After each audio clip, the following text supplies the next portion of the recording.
Bienvenidos a Caminando en la Historia de la Biblia. Resolución. Lección 10. Gracias por habernos acompañado en este estudio tan valioso durante estas 10 semanas. Y hoy llegamos al culmen de la historia, la resolución, el plan de Dios que se cumple, lo que tanto habíamos esperado. Y para muchos, pues han podido estudiar una de cada de estas lecciones. Les animo a repasarlas, por eso están ahí en nuestro canal de YouTube. Para otros, a lo mejor solamente estás escuchando esta lección 10, pero esta lección es parte de un resumen y podernos enfocar en la resolución. ¿Cuál es el final de la historia?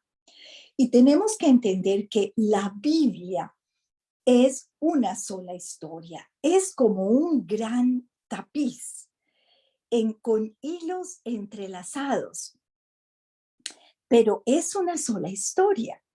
Es la historia de un Dios poderoso, de un Dios amoroso, creado de la nada un universo perfecto y bello. Ha creado de la nada un Dios todopoderoso, este universo tan hermoso que tú y yo tenemos.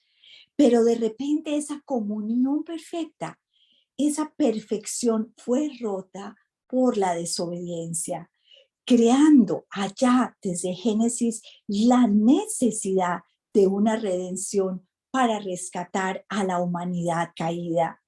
Y es allá, desde ese momento en la creación, después de la creación, en la caída, que comienza Dios a planear desde ese momento, desde la caída, nuevamente la venida de nuestro Señor Jesucristo. El Antiguo Testamento relata la historia de cómo un Dios prepara esa redención, llamando a un hombre, Abraham, formando una familia y luego una nación a la cual le dio instrucciones en una forma de leyes, sistema de sacrificios para restablecer su relación rota con él, pero también esperando la llegada del Mesías. Jesús entró en el mundo de una humanidad necesitada de una redención. Los 4 evangelios relatan el ministerio público de Jesús hasta que fue acusado falsamente y sentenciado a humillación de una muerte de cruz. Pero la historia no termina allí. La redención se realizó en esa muerte de Jesús en la cruz. 3 días después resucita y vence a la muerte, indicando que su sacrificio fue aceptado y aprobado por Dios Padre. Estos son los momentos cumbre en la historia de la Biblia. Luego envía a sus discípulos a propagar el mensaje del perdón de los pecados y la vida eterna, al ser bendecidos con la reconciliación con Dios. Ahora estamos en la etapa de seguir las instrucciones de Jesús mientras esperamos la segunda venida de nuestro Señor, porque la Biblia habla de que Jesús volverá por segunda vez. La historia de la Biblia concluye y se resuelve con el juicio del pecado, el castigo merecido de los injustos, el establecimiento de una tierra nueva y un cielo nuevo, y la restauración del estado de perfección como existió en la creación original. La Biblia comienza con la creación en una relación perfecta con Dios y termina en una restauración, una relación perfecta con Dios. Es decir, que ya no habrá más pecado, podremos tener esa comunión con Él cuando estemos en el cielo con Él. Así, la Biblia es una sola historia, un tapiz con muchos hilos, con un comienzo, una crisis precipitada nuevamente por el pecado, una acción creciente hasta el clímax, seguido por una acción decreciente hasta resolver el conflicto de la conclusión. Ahora vamos a repasar estas partes de la historia una por una. Y nuevamente, las partes más importantes de la Biblia, vamos aquí a repasarlas, son 11 partes. Vamos a ver primero la creación perfecta. Estaba el otro día enseñando esta lección y decía que si tuviéramos que escoger 11 columnas importantes para sostener un edificio, estas son los 11 cosas, las 11 temas más importantes de la Biblia. Nuevamente, la creación perfecta, la caída de una perfección que es rota. 3, Dios llama a un hombre Abraham, el siervo que nos rescataría, la profecía de que vendría el Mesías, la llegada del Mesías, ahí está en Mateo, el nacimiento de Jesús, la crucifixión de Jesús, la muerte de Jesús, el entierro de Jesús y la resurrección de Jesús y la segunda venida y resurrección de todas las cosas. Estas son nuevamente las partes más importantes de la Biblia. Ahora vamos a repasar bíblicamente, muy lindo, una por una de estas 11 partes, avalada con la palabra de Dios. La creación perfecta. ¿Dónde está eso? Nuevamente en Génesis. Entonces Dios, el Señor, hizo que el hombre cayera en un sueño profundo y mientras éste dormía, le sacó una costilla y le cerró la herida. De la costilla que le había quitado al hombre, Dios, el Señor, hizo una mujer y se la presentó al hombre. En este tiempo, el hombre y la mujer estaban desnudos, pero ninguno de los dos sentía vergüenza. Génesis 2, 21, 22 y 25. Dios en el principio creó los cielos y la tierra, y Dios creó al ser humano a su imagen, lo creó a la imagen de Dios. Hombre y mujer los creó y los bendijo con estas palabras: sean fructíferos y multiplíquense, llenen la tierra y sométanla, dominen a los peces del mar y a las aves del cielo y a todos los reptiles que se arrastran por el suelo. Dios miró que todo lo que había hecho y consideró que era muy bueno. Y vino la noche y llegó la mañana. Ese fue el sexto día. Por supuesto que la creación es más que estos pasajes bíblicos, pero hemos querido poner solo una muestra. Y si tú quieres leer todo capítulo 1 y 2 de Génesis, allí está el resumen de todo lo que Dios hizo. Los seres vivientes del cielo, del agua, todo lo creó de la nada. La creación perfecta, la relación del hombre con Dios era una relación sin pecado, una relación de una comunión perfecta. El problema vino aquí, la segunda columna, la segunda parte importante de la historia de la Biblia es la caída. Y eso está en Génesis 3. En el capítulo 1 y 2 está la creación y ya en capítulo 3 comenzó el problema. La relación, esa perfección está rota. Y vamos a leer el pasaje bíblico que avala lo que pasó en la historia. La serpiente era más astuta que todos los animales del campo que Dios el Señor había hecho. Así que le preguntó a la mujer: ¿es verdad que Dios les dijo que no comieran de ninguno de los árboles? Respondió la mujer: pero en cuanto al fruto del árbol que está en medio del jardín, Dios nos ha dicho: no coman de ese árbol, ni lo toquen, de lo contrario morirán.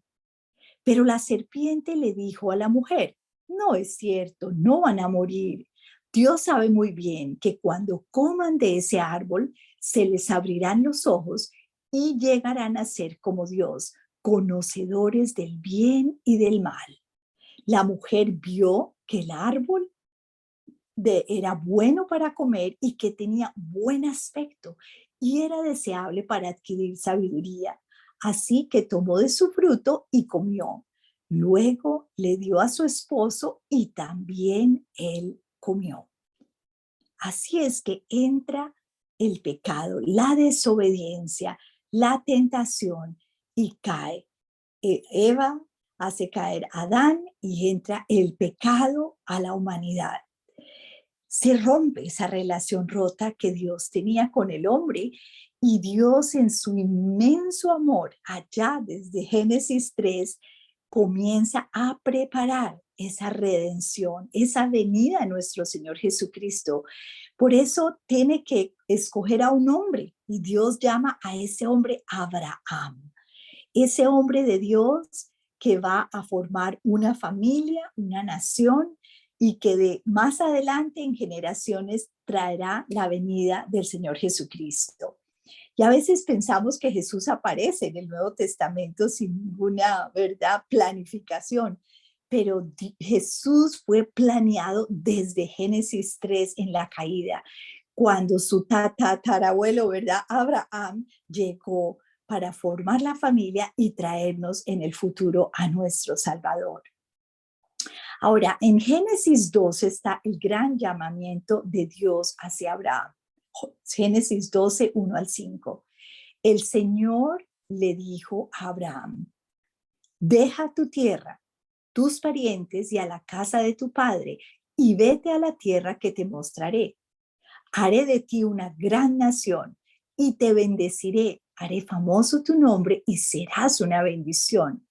Bendeciré a los que te bendigan y maldeciré a los que te maldigan. Por medio de ti serán bendecidas todas las familias de la tierra. Abraham partió tal como el Señor se lo había ordenado y Lot se fue con él.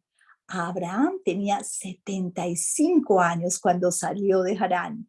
Al encaminarse hacia la tierra de Canaán, Abraham se llevó a su esposa Sarai, a su sobrino Lot y a toda la gente que había adquirido en Harán y todos los bienes que había acumulado cuando llegaron a Canaán. Dios llama a Abraham y le da unas instrucciones muy específicas. Le dice que dejas tu tierra, tu parentela. Y podríamos repasar esto hay toda una lección aquí en Caminando en la Historia que puedes tú repasar, donde está el llamado de Abraham.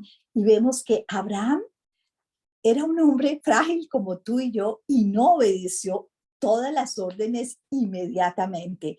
Esa obediencia de Abraham no fue inmediata. Él no dejó a Lot, le dijo que dejara su parentela y no dejó a Lot, no dejó su parentela. Tuvo que pasar poco a poco hasta en su corazón se diera cuenta que la obediencia que Dios le pedía era una obediencia completa. Nuevamente el resumen dice, el comienzo formal del plan de redención de Dios es que Dios llama a un hombre para que tuviera un hijo, quien llegaría a ser una familia, luego un pueblo, una nación, y por este hombre, este pueblo, llegaría la bendición para todas las familias de la tierra. Y así se pone en marcha la etapa de la preparación que no iba a llegar a cumplirse y a su clímax, sino hasta unos 2000 años después. Pero Dios tiene un plan para que el Mesías pueda llegar en el momento preciso. Y ese hijo de Abraham es Isaac. El hijo de la promesa es Isaac. Y nuevamente puedes repasar Caminando en las lecciones anteriores toda la historia de Abraham. Ahora, el cuarto pilar para recordar esto es una lección de resumen, es como desde Isaías, el profeta, el gran profeta Isaías del Antiguo Testamento, ya Dios está proclamando que va a venir un Salvador, que ya ha preparado, ha escogido a Abraham, Abraham ha tenido a Isaac, ha venido las generaciones y hay toda una genealogía donde Isaías, el gran profeta, dice aquí, Isaías 52:13, 700 años antes de venir nuestro Salvador, que vendría un siervo, que vendría el Mesías, y lo describe, imagínense, 700 años antes. Miren, mi siervo triunfará, será exaltado, levantado y muy enaltecido. Isaías 52:13. Y después hay una descripción hermosa donde dice, Isaías 53, dice, ciertamente Él cargó con nuestras enfermedades y soportó nuestros dolores, pero nosotros lo consideramos herido, golpeado por Dios y humillado. Él fue traspasado por nuestras rebeliones y molido por nuestras iniquidades. Sobre él recayó el castigo, precio de nuestra paz. Y gracias a sus heridas fuimos sanados. Todos andábamos perdidos como ovejas, cada uno seguía su propio camino, pero el Señor hizo que recaer sobre él la iniquidad de todos nosotros. Se le asignó un sepulcro con los malvados y murió entre los malhechores, aun que nunca cometió violencia alguna, ni hubo engaño en su boca. Pero el Señor quiso quebrantarlo y hacerlo sufrir, y como él ofreció su vida en expiación, verá su descendencia y prolongará sus días y llevará a cabo la voluntad del Señor. El profeta hace una descripción muy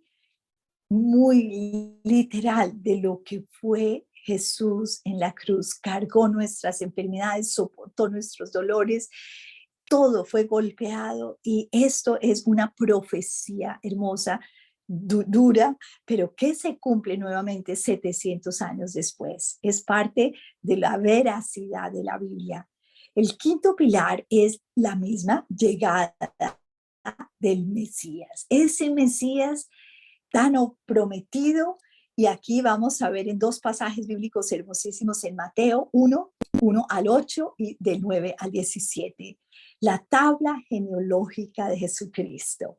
Y es que él tenía muchos abuelos, tatarabuelos, y como les digo, el más gran abuelo era Abraham, que lo escogió, pero la genealogía es importante en el caso de Jesús para que veamos algo de la gracia de Dios.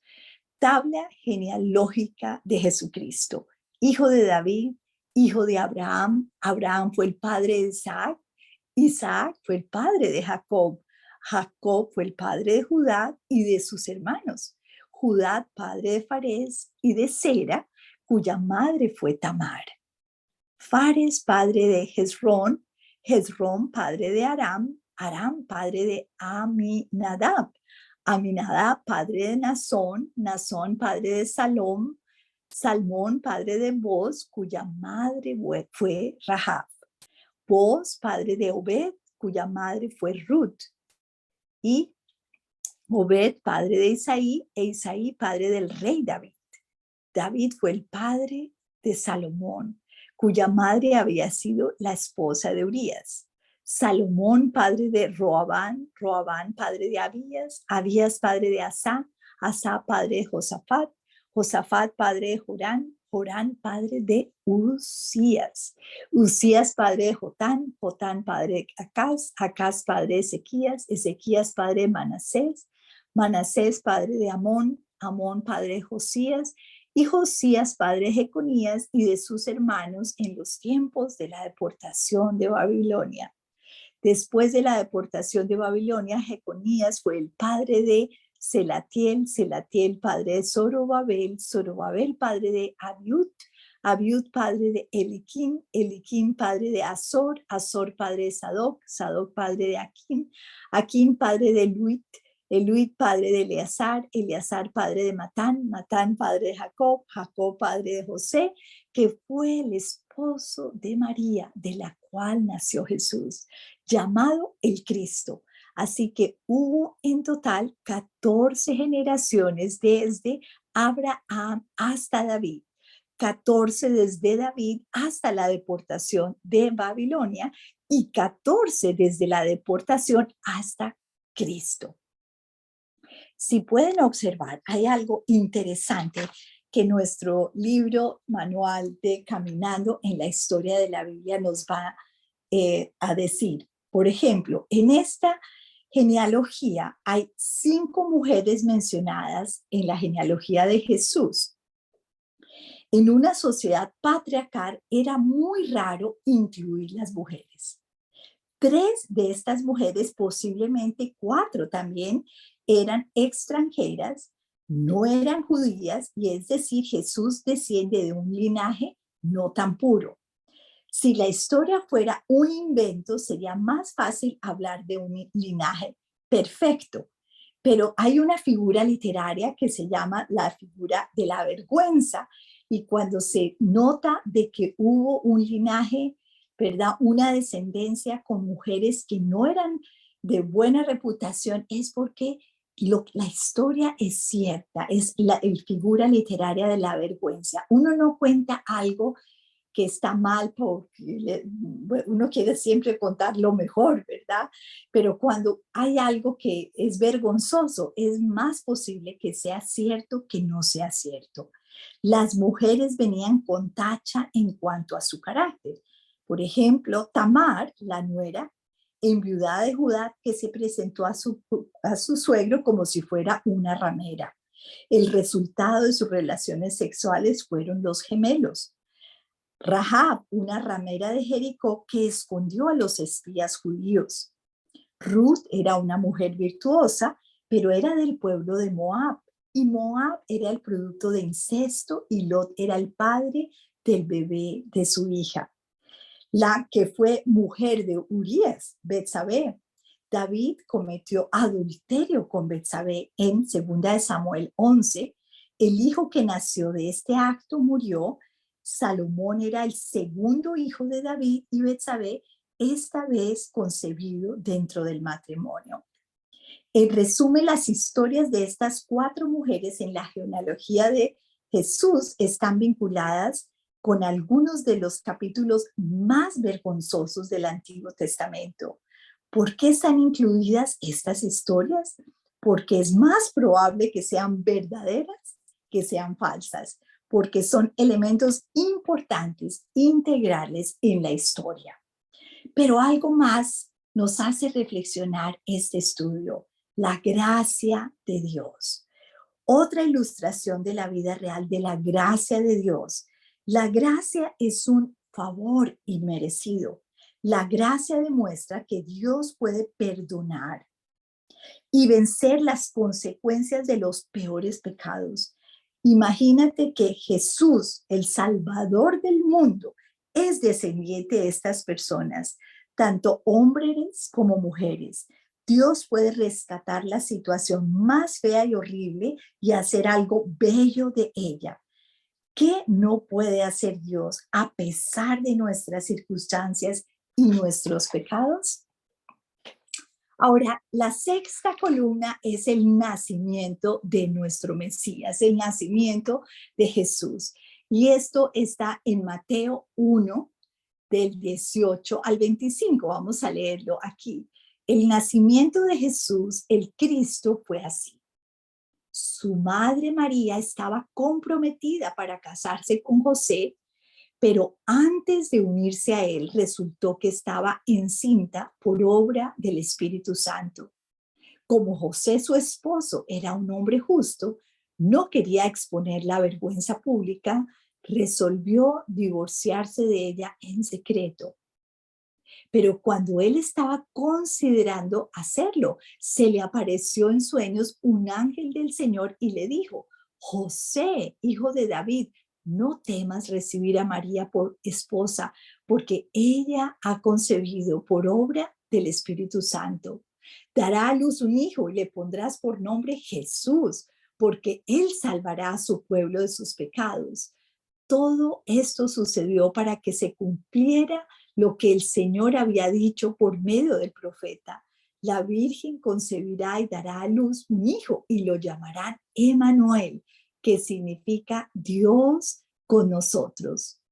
Cuando José se despertó, hizo lo que el ángel del Señor le había mandado y recibió a María por esposa. pero no tuvo relaciones conyugales con ella hasta que dio a luz un hijo a quien le puso por nombre Jesús. Con más de 2000 años nuevamente de anticipación, Jesús nace en el momento preciso de la historia y Dios lo hace de una manera menos visible por medio de una joven virgen. Es otra historia riesgosa. Un hombre comprometido a casarse con una jovencita soltera se entera de que ella está embarazada. ¿Qué estaría pensando José? ¿Qué pensarían las otras personas si se enteraran? Por supuesto, el resto del relato explica y resuelve las incógnitas, pero es una historia que genera incomodidad. Después de una genealogía tan ilustre, ¿no sería más fácil y limpio que Jesús fuera hijo de un rey actual? El nombre de Jesús significa Dios salva. Y este es el papel de Jesús, realizar la salvación provista por Dios. Ha llegado el Mesías y es muy importante recordar que toda esta historia de la redención comienza nuevamente en Génesis 3, en el momento de la caída. Jesús nace para morir en una cruz. Él nace en un pesebre para morir en una cruz. La crucifixión de Jesús era el sacrificio que se necesitaba para el perdón de los pecados. Después de burlarse de él, le quitaron el manto, le pusieron su propia ropa y se lo llevaron para crucificarlo. Al salir encontraron un hombre de Siriné que se llamaba Simón y lo obligaron a llevar la cruz. Llegaron a un lugar llamado Gólgota, que significa lugar de la calavera. Allí le dieron a Jesús vino mezclado con hiel, pero después de probarlo se negó a beberlo. Lo crucificaron y repartieron su ropa echando suertes y se sentaron a vigilarlo. Encima de su cabeza pusieron por escrito la causa de su condena. Este es el rey de los judíos. La muerte de Jesús es otra, pues la crucifixión, la muerte, como a las 3 de la tarde Jesús gritó con fuerza, Elí, Elí, lama sabactani, que significa, Dios mío, ¿por qué me has desamparado?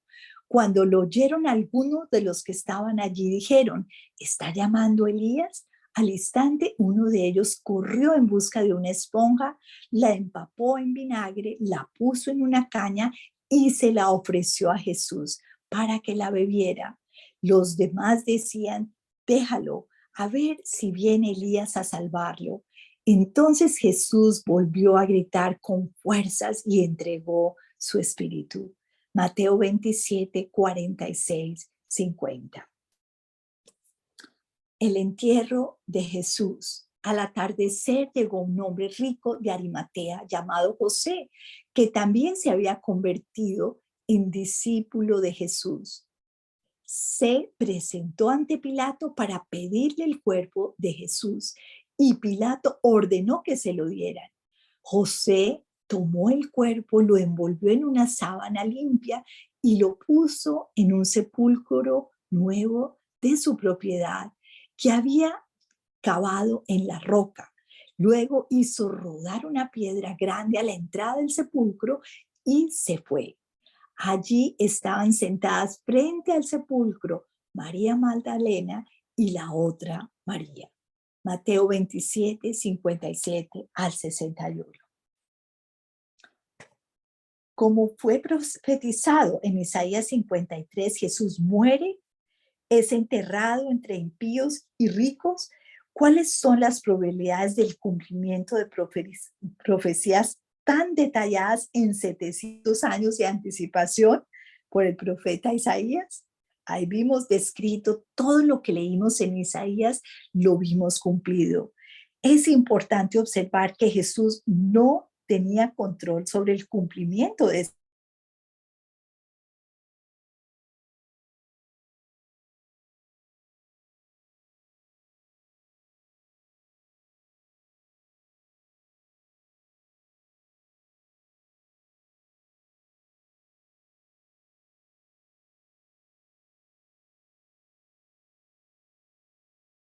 es, por supuesto, la resurrección de Jesús, lo más importante en nuestra fe. Si Jesús no hubiera resucitado, pues no tendríamos a un Dios vivo que está sentado a la derecha del Padre.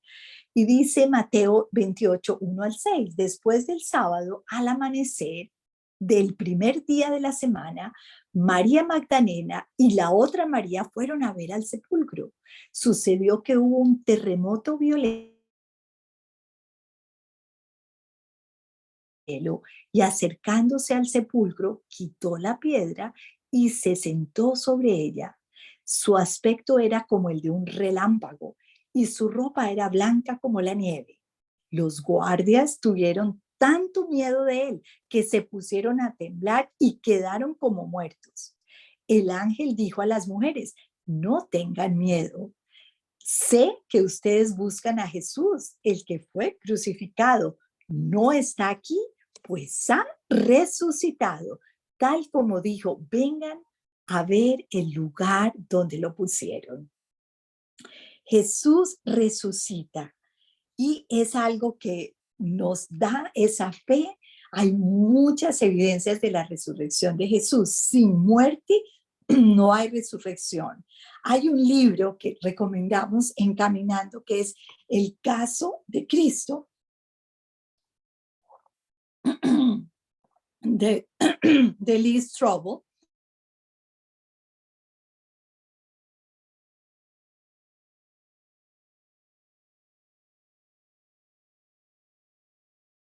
De que Jesús sí murió, porque algunas personas dicen que él no estaba muerto y se bajó de la cruz, pero Jesús murió. Por eso hay que leer este buen libro. Otro libro es nuestro libro de Sentido a tu Vida, Interrogantes, donde en uno de sus capítulos está hablando sobre las pruebas de la resurrección.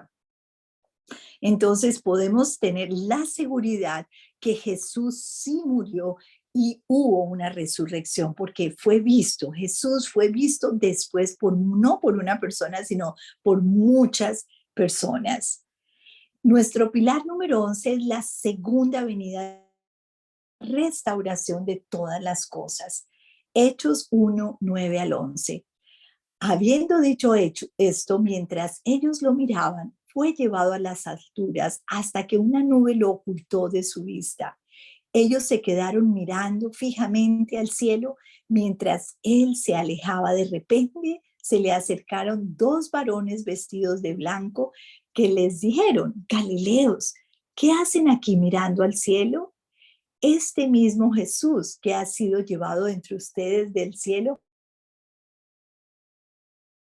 de la misma manera que lo han visto irse. Esta es una descripción muy clara de la segunda venida de nuestro Señor Jesucristo. Acá hay otros versículos que avalan lo que les estoy diciendo. Dice Primera Tesalonicenses 4, 16, 17. El Señor mismo descenderá del cielo con voz de mando, con voz de arcángel y con trompeta de Dios, y los muertos en Cristo resucitarán primero. Luego los que estemos vivos, luego los que hayamos quedado, seremos arrebatados juntos con ellos en las nubes para encontrarnos con el Señor en el aire. Y así estaremos con el Señor para siempre.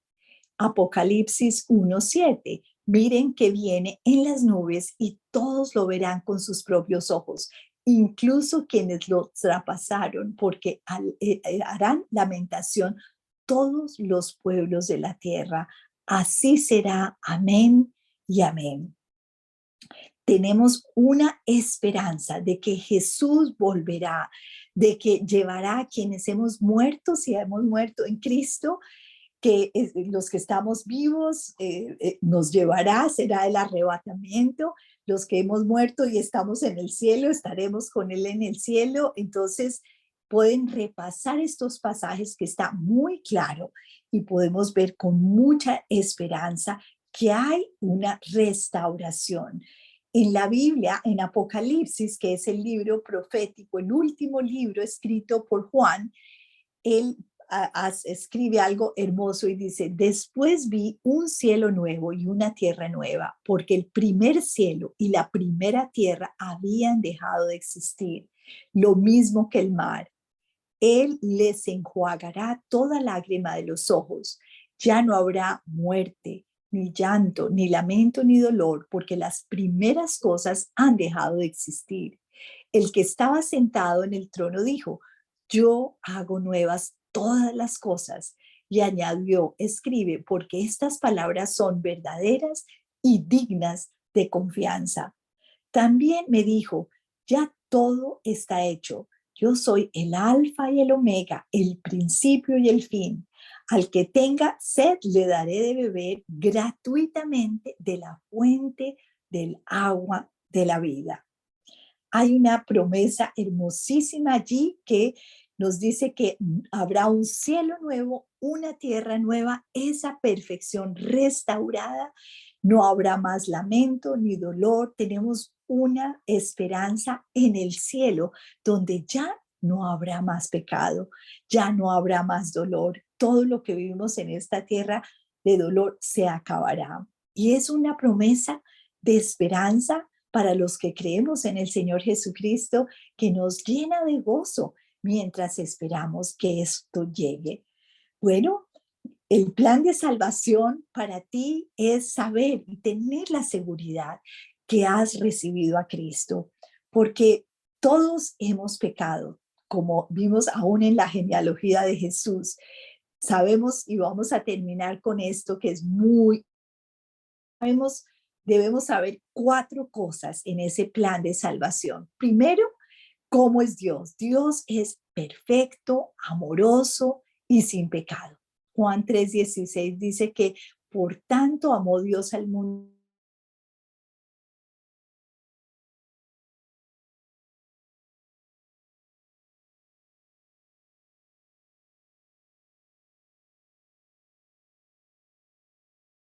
que todo el que cree en él no se pierda, sino tenga vida eterna. Pero también tenemos que saber que somos pecadores, somos imperfectos, somos egoístas. Dice Romanos 3:23 que todos hemos pecado y estamos privados de esa gloria. Entonces, si acá acabara todo, sabiendo que Dios es amor y nosotros somos pecadores, nos quedaríamos